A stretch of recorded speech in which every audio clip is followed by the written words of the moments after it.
Hey, friends and followers. I was about to make a video on this exact topic that Lee is about to explain to you all, and I believe everything that she is saying. So here goes the video, and I'll be back after this is done. Stop. Black Americans are being hunted and murdered in Mississippi.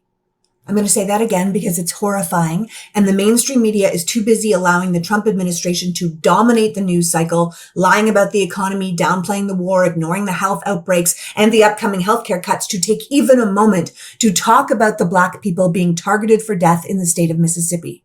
And before you say I'm being hyperbolic about this, if we had this many unexplainable deaths of white children happening in one state, you know the media would be losing their collective minds.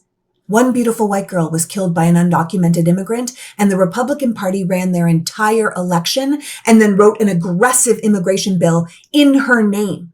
But we are watching Black person after Black person after Black person lose their lives under unexplained circumstances, many of them being found strung up in trees, and no foul play is being called by the police or the medical examiner or any investigative reporters. I need you to stay with me on this because I understand this is very uncomfortable, but it is essential that we understand what is really happening, especially if you look like me or you live in the South or you have a family member or you yourself are in law enforcement. When someone Black ends up hung for no discernible reason in questionable circumstances with no indication the victim was suicidal, that's what's called lynching.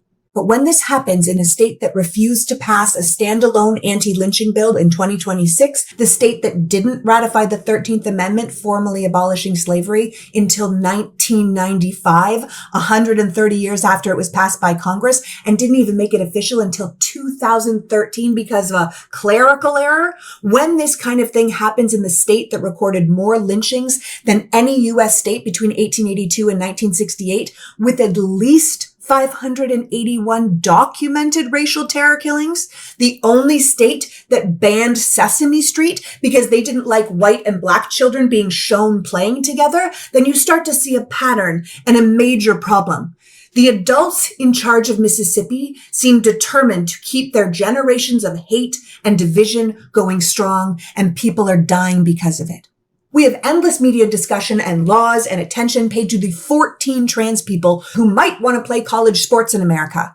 We have multiple made-up think pieces about the unacceptable rise of non-existent communism.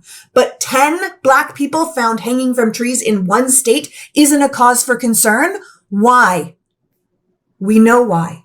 And to be clear, it looks like at least 13 Black people have been found hanging from trees in this country since September 2024, most of them declared self-inflicted by authorities.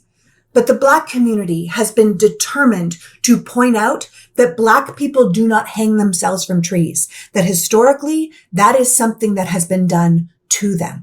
And we know that because one of the most recent deaths was Tysa Fortune, who was found hanging so high in a tree that the authorities needed a fire truck to get her down. It's pretty obvious that girl didn't do that to herself, but who did?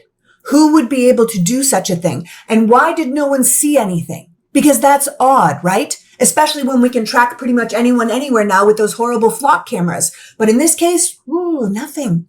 And when these deaths are ruled a suicide, or alternatively not foul play, no one ends up looking for the commonality between the deaths. Evidence isn't collected or compared. A pattern isn't established. If these hangings had been ruled murders or even cause of death unknown, then maybe there would be some progress in justice. But here, no, nothing.